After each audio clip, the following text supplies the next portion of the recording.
Through the smoke, the sirens cut through the night like a scream that wouldn't end.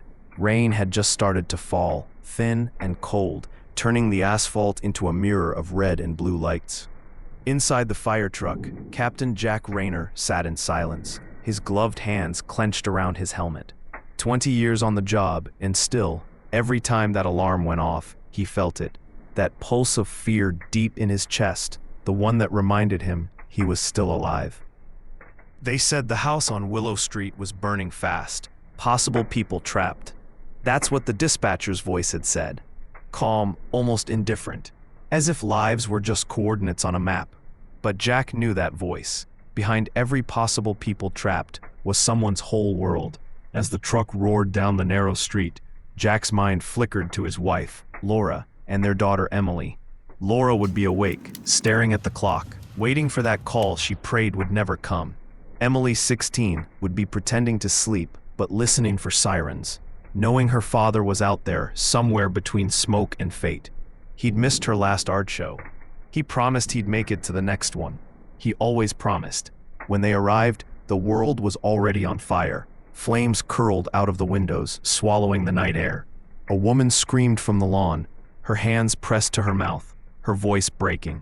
"My babies are inside." Jack didn't wait. He grabbed his axe and went straight through the door. The heat hit him like a wall, thick, angry, alive. Inside, everything was chaos. The living room was collapsing, smoke choking the air. His partner, Louise, was right behind him, shouting orders, but the roar of the fire swallowed everything. They found the first boy near the stairs, coughing, half-conscious. Jack wrapped him in his coat and carried him out. When he set the boy down on the grass and saw his chest rise and fall, something inside him eased for a second. But then he heard it. A faint, desperate cry. A second voice. Still inside. He didn't think. He just went back. "Jack," Louise shouted. "The structure's going, man. Don't." But Jack was already gone, disappearing into the smoke. And as he ran through that burning hallway, a memory hit him like a flash of light.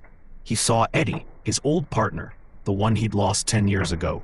It was another fire, another night, another cry for help. Eddie had gone back inside for a tracked family after the roof had started to cave in. Jack had screamed for him to stop, but Eddie had just turned, smiled through his mask, and said, "I've got them, Jack." Seconds later, the floor collapsed. Jack still remembered the sight, the way Eddie disappeared into the flames, the sound of the inferno swallowing him whole. They found the family alive. Eddie never came out. That image, that impossible burning instant, had never left Jack. Every time he ran toward a fire, he saw it again. The orange glow, the falling beams, the sound of his best friend's name echoing inside his head. It was why he hesitated now, just for a breath, before pushing forward. Because every fire since then felt like trying to save Eddie one more time. Jack climbed the stairs 2 at a time, each step cracking beneath him, the air turning to poison.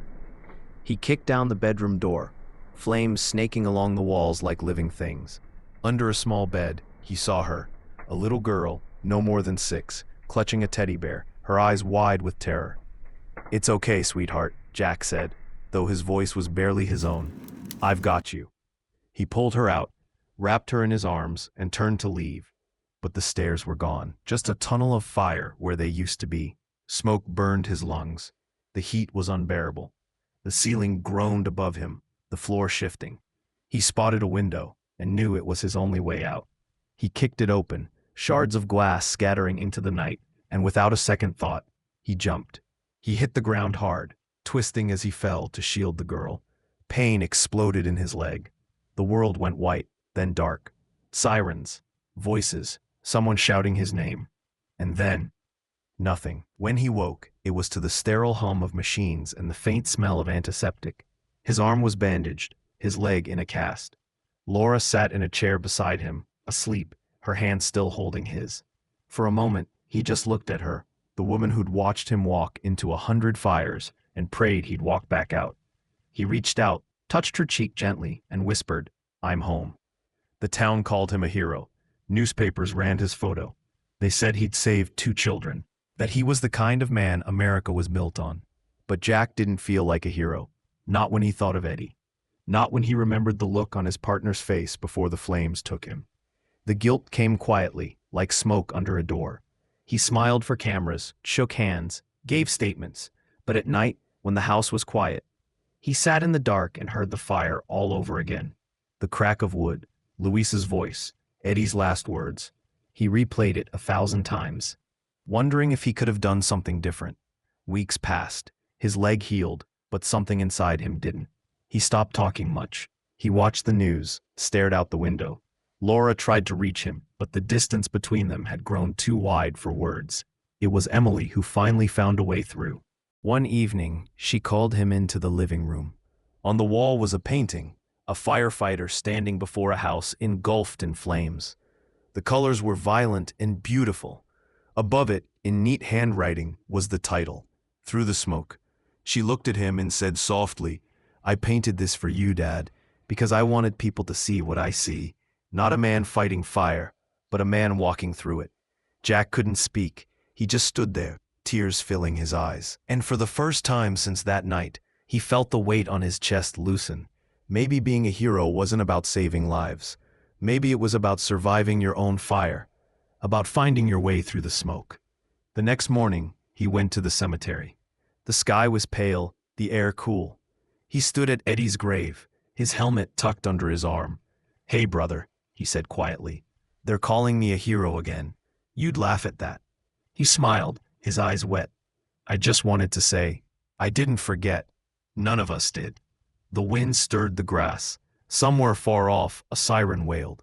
Weeks later, Jack returned to the station. The air smelled of coffee and oil and ash, the scent of home. A new recruit, barely 20, approached him nervously. "Captain Rayner," he asked, "were you ever afraid?" Jack looked at him, the lines in his face softened by something almost like peace.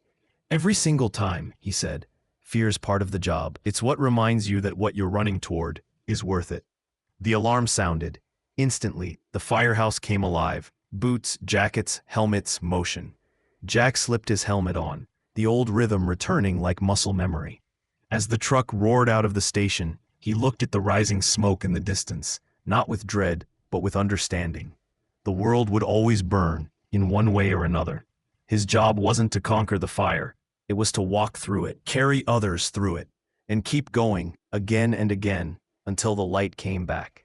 And as the sirens wailed, Jack Rayner, firefighter, father, husband, survivor, whispered to himself, "Through the smoke."